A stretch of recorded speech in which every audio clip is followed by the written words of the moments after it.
O Evangelho em 3 minutos, com Mário Persona. No capítulo 23 de Mateus, Jesus continua falando dos religiosos, que queriam parecer mais espirituais do que os cidadãos comuns. Roupas, diplomas e títulos podem servir muito bem para diferenciar as pessoas em qualquer instituição humana, mas não nas coisas de Deus. Na igreja, que é o conjunto de todos os salvos pela fé em Jesus, somente Jesus deve se destacar. Neste capítulo, ele ensina que ninguém deve ser chamado por algum título que o diferencie de seus irmãos. Seus discípulos não deviam chamar uns aos outros de rabi ou rabino, que no hebraico significa mestre ou grande, por serem todos iguais e terem apenas um mestre, que é Jesus. A ninguém deveriam chamar de pai ou padre, no português antigo, no sentido de alguém espiritualmente superior. Há um só pai, aquele que está nos céus. Na sociedade, nós reverenciamos as pessoas que alcançaram alguma posição por seu esforço e mérito.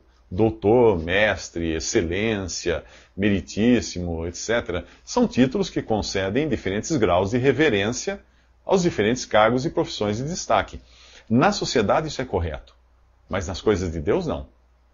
Porém, infelizmente, nas coisas de Deus, onde nós recebemos a salvação e os dons por graça e não por esforço, o que nós vemos por aí?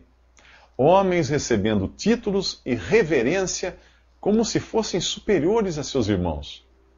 Talvez você seja um deles e nunca pensou nisso, mas confira com o que Jesus ensina nesse capítulo.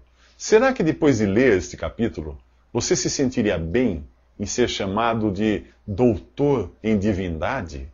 Fala sério. Você teria coragem de dizer que é tão entendido nas coisas de Deus a ponto de ser chamado de doutor? Se fosse, você teria lido esse capítulo. E que tal ser chamado de sumo pontífice, que significa chefe supremo, ou eminência, que o dicionário define como alguém que tem superioridade moral e intelectual? Você se considera digno de ser reverenciado a ponto de adotar o título de reverendo? Jesus disse que o maior dentre vocês deverá ser servo. Já viu alguém chamar um servo de vossa eminência ou reverendo? Nunca. Jesus continua ensinando que aquele que se exaltar a si mesmo será humilhado, e aquele que a si mesmo se humilhar será exaltado.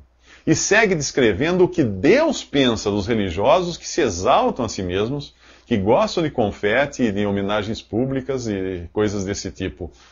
Os títulos que Jesus dá a eles não são nem um pouco nobres.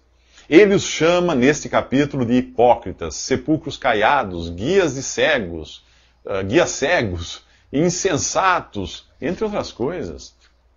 Quando você vê o tratamento que Jesus dava às pessoas nos evangelhos, de uma forma geral, conclui que para ele a escória da sociedade não eram as prostitutas, ladrões e assassinos. Nos próximos 3 minutos, Jesus vai falar de um futuro sombrio para Israel. Visite www.3minutos.net.